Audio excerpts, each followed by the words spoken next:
Bagaimana masyarakat dan parpol harus terus mengawal jalannya sidang judicial review terkait sistem pemilu di Mahkamah Konstitusi, terlebih sistem proporsional terbuka ini sudah diterapkan sejak pemilu tahun 2009.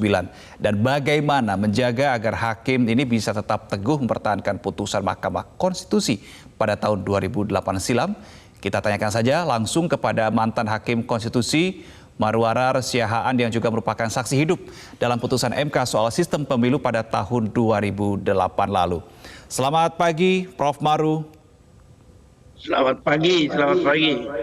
Baik, Prof. Maru, saya juga penasaran pada saat tahun 2008 Prof. Maru menjadi salah satu hakim MK juga pada saat itu memutuskan bahwa pemilu tahun 2009 ini sudah mulai menggunakan sistem pemilu terbuka. Pada saat itu suasananya seperti apa, Prof. Maru? Bisa diceritakan pada kita?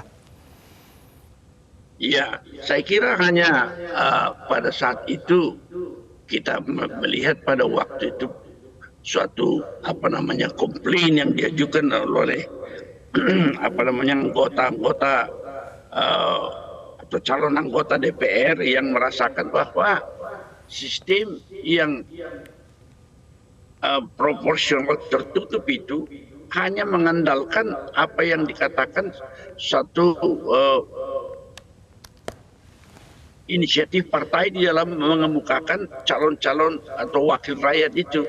Dan keluhan yang diajukan pada waktu itu bahwa seorang yang memiliki suatu nilai tambah di dalam keterwakilan atau mewakili masyarakat itu tidak bisa memunculkan diri di dalam posisinya ke DPR meskipun dia memiliki potensi untuk itu, karena sistem yang dianut itu tentu terserah kepada partai politik yang pada prinsipnya menyusun menurut daftar yang ada dalam calon yang ditentukan oleh partai politik. Jadi mereka mengeluhkan waktu itu bahwa ya mereka yang katakanlah yang memiliki potensi, yang bekerja dan dikenal oleh masyarakat, tetapi kalau memang nomor urut yang ditentukan partai politik sedemikian rupa, mereka tidak boleh atau tidak berhak untuk maju mewakili masyarakat meskipun mereka boleh menggait misalnya suara yang sangat banyak pada waktu itu. Saya kira pada waktu itu yang menjadi keluhan yang diajukan oleh pemohon-pemohon itu, dan mungkin problematik daripada ini bagaimana merumuskan nilai-nilai konstitusi tentang demokrasi dan keterwakilan. Itulah yang menjadi pemikiran pada waktu itu menurut seingat saya begitu. Baik, lalu apa kemudian Prof. Maru membuat para hakim MK pada saat tahun 2008 itu mengambil sebuah keputusan bahwa oke, kita gunakan sistem proporsional terbuka nanti malah pada pemilu 2009. Pertimbangannya apa? Ya, saya kira kalau kita kan MK itu tentu mendasarkan diri pada apa yang dikatakan uji konstitusional itu tentu berdasarkan tafsir kita tentang apa yang menjadi nilai-nilai dasar di dalam konstitusi itu sendiri tentang demokrasi. Demokrasi itu memang kalau sistem yang dikatakan proporsional tertutup ataupun sistem yang lain bahwa peserta pemilu memang partai politik.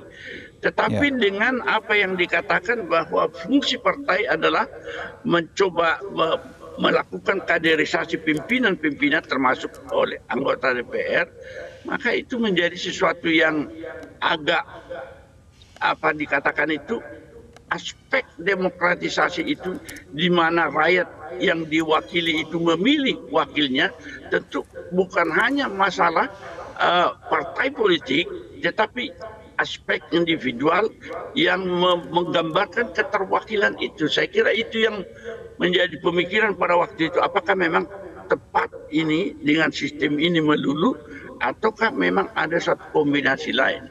Saya kira ini yang terpikir pada waktu itu di dalam rapat-rapat yang terjadi. Baik, konteks pada tahun pemilu 2009, kemudian kalau kita tarik lagi pada konteks pemilu 2024 ini yang kembali dipersoalkan ini, sistem pemilu terbuka ataupun tertutup, di mana mayoritas parpol ini setuju untuk terbuka saja, ini masih relevan tidak Prof. Maru dengan kondisinya pada saat tahun 2009, sehingga make sense, masuk akal supaya tetap diterapkan saja pemilu terbuka nanti di tahun 2024?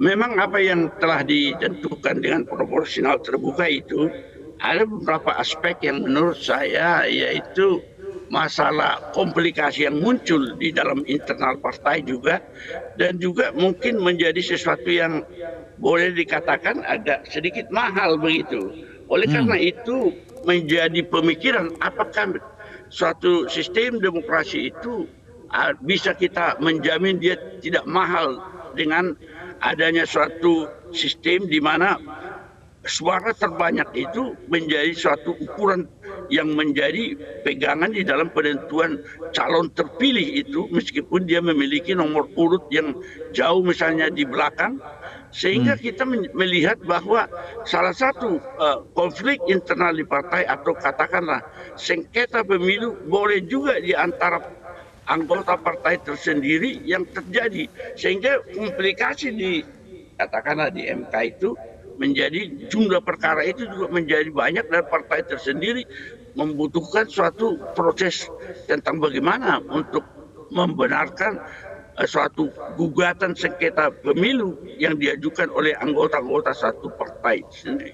Itu masalah internal yang sangat berat juga barangkali bagi satu partai politik. Saya kira itu yang terjadi pada waktu itu. Baik, Prof. Maru, kalau kita konteksnya di pemilu 2024 ini kan peluit ini sudah ditiup ya sejak tahun 2022, sehingga proses segala tahapannya sudah mulai berjalan. Nah, kalau di tengah-tengah proses perjalanan ini sudah dimulai tahapannya, kemudian dipersoalkan lagi terkait dengan hal yang sifatnya adalah fundamental, bukankah ini nantinya akan, apakah ini juga harus menjadi salah satu pertimbangan oleh para hakim MK masa kini, Prof. Maru, kalau dari sudut pandang Anda? Ya, saya kira tetap juga akan terjadi pemikiran seperti itu. Tetapi sebenarnya pemilu itu menjadi kewenangan pembuat undang-undang mengatur sistem kan. Sehingga sebenarnya apa yang terjadi bahwa sistem yang ada sekarang kalau ingin dirubah tentu itu adalah kompetensi sebenarnya daripada pembuat undang-undang. Jadi MK itu hanya akan melihat dari sisi nilai konstitusionalnya, apakah sistem yang dipilih itu cocok atau tidak. Kalau sepanjang sampai sekarang, kecuali mengenai apa yang dikatakan tadi komplikasi yang muncul di internal partai, saya sebenarnya tidak melihat ada suatu potensi perubahan yang perlu dilakukan.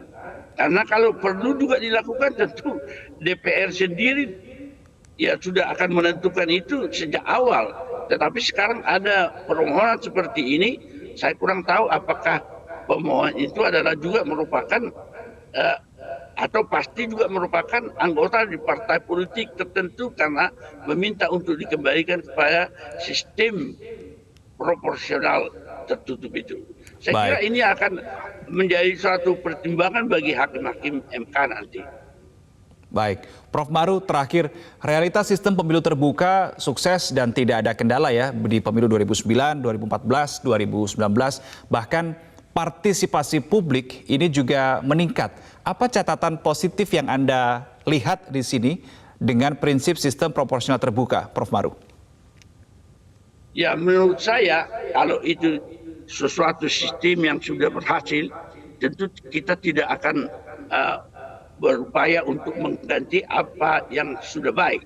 Tetapi kalau memang mengenai komplikasi dari sudut, katakanlah mengenai biaya, komplikasi di internal partai, memang itu memerlukan pemikiran sendiri yang harus menjadi tugas daripada pembuat undang-undang. Saya kira itu yang terpikir oleh saya, bahwa ini sebenarnya terserah kepada pembuat undang-undang sendiri, tetapi kalau ada perubahan dilakukan, tentu itu bisa kita bawa ke MK seandainya ada nilai-nilai dasar konstitusi yang tidak konsisten dengan apa yang dirumuskan di dalam undang-undang.